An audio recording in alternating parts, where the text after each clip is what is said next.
شروع کرتی ہوں اللہ کے نام سے جو بڑا مہربان نہایت رحم کرنے والا ہے۔ قرآنی علوم و معارف سے سرشار عورت جس نے ایمان و تقوی اور فضائل و کمالات کے اعلیٰ مراتب حاصل کیے ہیں اور اسی طرح انبیاء علیہ السلام کی تاریخ اور توحید کا پیغام نشر کرنے میں ایک عظیم مقام پر فائز ہے، وہ جلیل القدر خاتون خلیل خدا حضرت ابراہیم علیہ السلام کی شریک کے حیات حضرت سارہ ہیں۔ آپ حضرت آدم علیہ السلام کے دنیا میں تشریف لانے کے 3361 سال بعد اور پیغمبر اسلام کی ہجرت سے 2855 سال پہلے عراق کے شہر بابل میں پیدا ہوئیں۔ آپ کے والد ماجد لاہج تھے اور والدہ حضرت ابراہیم علیہ السلام کی خالہ تھیں۔ آپ نے ابھی زندگی کی 36ویں بہار ہی میں قدم رکھا تھا کہ آپ کی شادی حضرت ابراہیم سے ہو گئی اور آپ کی عمر کے آخری لمحہ تک ان کی مطیع و فرما بردار رہیں۔ جناب سارہ اپنے زمانہ کی مالدار خاتون اور بہت سی زمینوں اور مویشی اور جانوروں کی مالک تھیں، مگر شادی کے بعد آپ نے اپنی تمام دولت و ثروت حضرت ابراہیم کی خدمت میں پیش کر دی تاکہ وہ دین کی نشر و اشاعت میں صرف کریں۔ کچھ روایات میں یہ بیان کیا گیا ہے کہ سارہ اور اماں حوا ایسی خواتین تھی جو کہ انتہا کی حسین و جمیل تھی۔ حضرت ابراہیم علیہ السلام کی شادی کو ابھی چند دن ہی گزرے تھے کہ آپ علیہ السلام ملک مصر کی طرف ہجرت کی۔ مصر میں اس وقت قبطیوں کی حکومت تھی اور یاد رہے کہ قبطیوں کے ہر بادشاہ کو فرعون کے لقب سے پکارا جاتا تھا۔ کچھ لوگ سمجھتے ہیں کہ فرعون خاص اس بادشاہ کا نام تھا جو حضرت موسیٰ کے زمانے میں تھا، جبکہ فرعون کسی بھی بادشاہ کا نام تاریخ میں نہیں رہا۔ فرعون ایک لقب ہے جو کہ قبطیوں کے تمام بادشاہوں کے لیے بولا جاتا تھا۔ اس وقت عمرو بن امرتی القیس وہاں کا فرعون بادشاہ تھا۔ سفر پر جاتے ہوئے لوگوں نے حضرت ابراہیم علیہ السلام کو کہا، اے ابراہیم اپنی بیوی کو ساتھ لے کر نہ جاؤ، مصر کا بادشاہ عورتوں کا بے حد شوقین ہے، وہ عورتوں کو اپنی ہوس کا شکار بنا لیتا ہے۔ اس نے خوبصورت لڑکیاں اپنے سامنے پیش کرنے کے لیے آدمی رکھے ہوئے ہیں جو شہر سے لڑکیاں اس کے پاس لے کر جاتے ہیں، وہ لڑکیوں کے ساتھ اپنی ہوس پوری کر کے ان لڑکیوں کو بے پناہ دولت دے دیتا ہے۔ جب بھی کوئی نیا مسافر کسی عورت کے ساتھ مصر میں داخل ہوتا ہے تو وہ اس کو مصر کے فرعون کے فوجی اس عورت کو گرفتار کر کے سب سے پہلے بادشاہ کے پاس لے جاتے ہیں اور وہ فرعون اس عورت کو کچھ راتیں اپنے پاس رکھ کر پھر چھوڑ دیتا ہے۔ ناظرین گرامی، یہ یاد رہے کہ فرعون کے تمام بادشاہوں کو فرعون کے لقب سے پکارا جاتا تھا۔ لوگوں کی بات سن کر حضرت ابراہیم علیہ السلام کے دل میں یہ بات آئی کہ میں تو کافی بوڑھا ہو گیا ہوں اور سارا بے حد حسین و جمیل ہے، ایسا نہ ہو کہ جو یہ لوگ کہہ رہے ہیں وہ سچ نہ ہو جائے۔ اس ڈر سے حضرت ابراہیم نے ایک بڑا سا صندوق لیا، اس میں اپنی بیوی کو بند کر کے اس صندوق کو تالا لگا کر ایک اونٹ کے اوپر رکھ دیا۔ جب حضرت ابراہیم علیہ السلام قافلے والوں کے ساتھ شہر میں پہنچ گئے تو شہر والوں نے صندوق کو کھولنے کی کوشش کی۔ حضرت ابراہیم نے شہر کے لوگوں کو صندوق نہ کھولنے کے لیے کہا اور فرمایا کہ تم اس صندوق کو مت کھولو، اگر تم اس کے بدلے میں سونا چاندی بھی وصول کرنا چاہتے ہو تو میں وہ بھی دینے کو تیار ہوں۔ جب شہر کے لوگوں نے حضرت ابراہیم کی یہ بات سنی تو ان کے دل میں یہ بات آئی کہ اس صندوق میں آخر ایسی کیا چیز ہے جس کے بدلے میں یہ آدمی ہم کو سونا چاندی دینے کے لیے تیار ہو رہا ہے۔ انہوں نے کہا کہ ہم اس صندوق کو ضرور چیک کرنا چاہتے ہیں کہ اس میں کیا ہے۔ شہر کے لوگوں نے ضد کرتے ہوئے اس صندوق کو کھول دیا تو انہوں نے دیکھا کہ ایک حسین و جمیل عورت اس صندوق میں بند کی ہوئی ہے۔ انہوں نے تبھی اتنی حسین و جمیل عورت نہیں دیکھی تھی۔ انہوں نے حضرت ابراہیم اور سارہ کو لیا اور فرعون بادشاہ کے سامنے پیش کر دیا۔ جب بادشاہ کی نظر سارہ پر پڑی تو بادشاہ نے حضرت ابراہیم علیہ السلام سے دریافت کیا کہ یہ عورت آپ کی کیا لگتی ہے؟ حضرت ابراہیم علیہ السلام نے جواب دیتے ہوئے فرمایا کہ یہ میری بہن ہے۔ حضرت ابراہیم کا جواب سنتے ہی مصر کے بادشاہ نے کہا کہ تم اپنی بہن مجھ کو دے دو۔ حضرت ابراہیم نے کہا کہ وہ خود جو فیصلہ کر لے وہ مجھے منظور ہے۔ سارہ نے کہا کہ میں پناہ مانگتی ہوں اللہ تعالیٰ سے۔ بادشاہ مصر حضرت سارہ کے حسن کے بارے میں اپنے کارندوں سے آگاہ ہو چکا تھا۔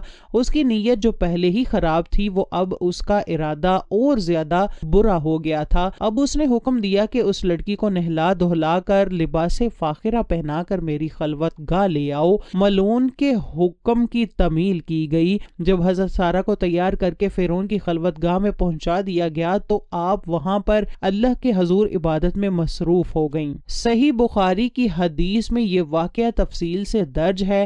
چنانچہ فرعون خلوت گاہ پہنچا اور حضرت بی بی سارہ سلام اللہ علیہا کی عبادت ختم ہونے کا انتظار کرنے لگا۔ حدیث پاک کے الفاظ ہیں کہ حضرت بی بی سارہ سلام اللہ علیہا نے اللہ پاک سے یوں دعا کی، اے اللہ، اگر میں تجھ پر اور تیرے رسول ابراہیم پر ایمان رکھتی ہوں اور اگر میں نے اپنے شوہر کے سوا اپنی شرمگاہ کی حفاظت کی ہے تو تو مجھ پر ایک کافر کو مسلط نہ کر۔ روایات میں اس طرح بیان کیا گیا ہے کہ اللہ تعالیٰ نے اسی وقت حضرت جبرائیل علیہ السلام کو بھیجا اور فرمایا کہ حضرت ابراہیم کی آنکھوں سے پردہ ہٹا دو تاکہ وہ اپنی عورت کو دیکھ سکیں۔ بادشاہ مصر اور سارہ جو بات چیت کریں وہ حضرت ابراہیم خود دیکھیں اور سن سکیں۔ فرعون مصر حضرت سارہ کو اپنی طرف مائل کرنے کی کوشش کرتا رہا پر وہ ہر بار ناکام ٹھہرایا۔ پھر اس نے حضرت بی بی سارہ کے ساتھ زبردستی کرنا چاہی تو اللہ تعالیٰ کی طرف سے زمین پھٹ گئی۔ بادشاہ مصر اپنی زانوں تک زمین کے اندر گھس گیا۔ جب اس کا کوئی چارہ نہ چلا تو اس نے بی بی سارہ کو کہا کہ یہ عورت جادوگر ہے۔ حضرت سارہ نے جواب دیتے ہوئے کہا، اے بدقسمت بادشاہ، میں جادوگر نہیں ہوں، میرا خاوند حضرت ابراہیم اللہ تعالیٰ کا بہت بڑا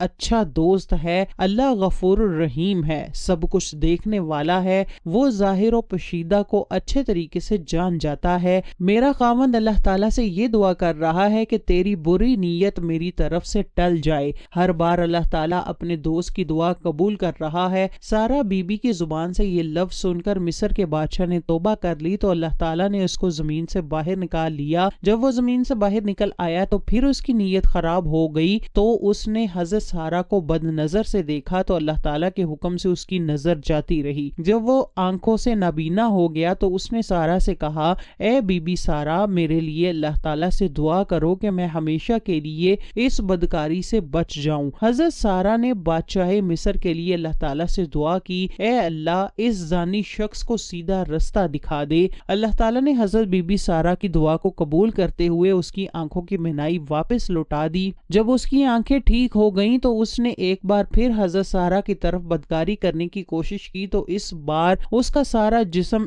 ایک جگہ پر رک گیا۔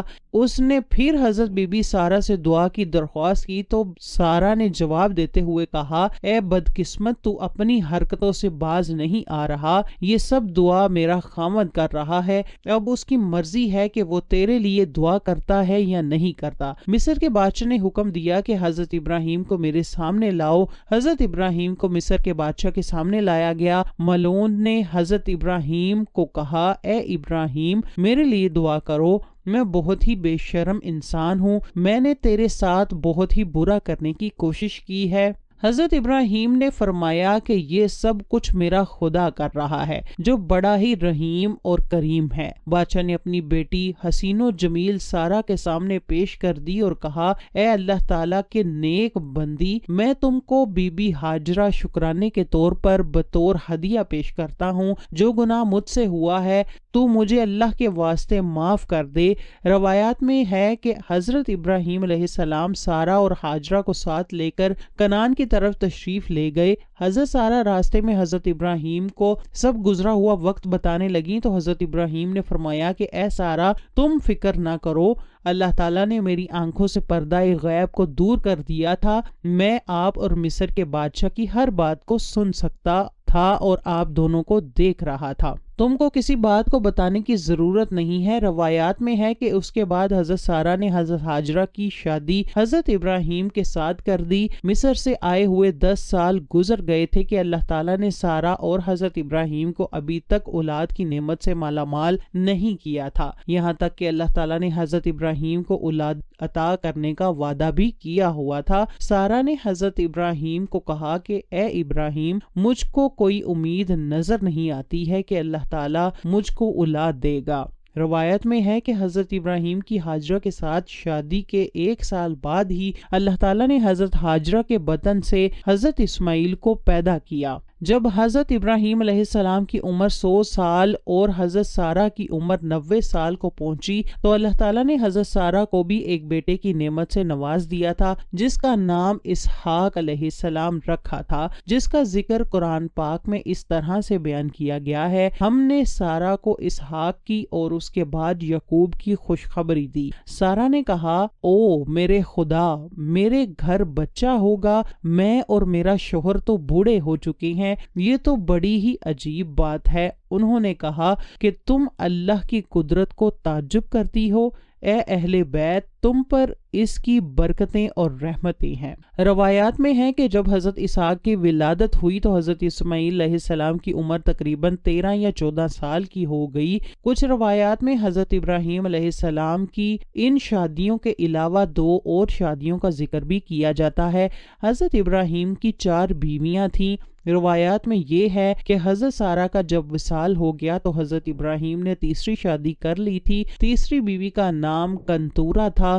اس بیوی سے حضرت ابراہیم علیہ السلام کو اللہ تعالیٰ نے 6 لڑکوں سے نوازا تھا۔ اس کے بعد حضرت ابراہیم علیہ السلام کے نکاح میں ایک اور عورت بھی آئی جس کا نام حجورہ تھا۔ روایات میں ہے کہ اس عورت کے بطن سے اللہ تعالیٰ نے حضرت ابراہیم علیہ السلام کو 7 بیٹوں کی خوشی سے مالا مال کیا تھا۔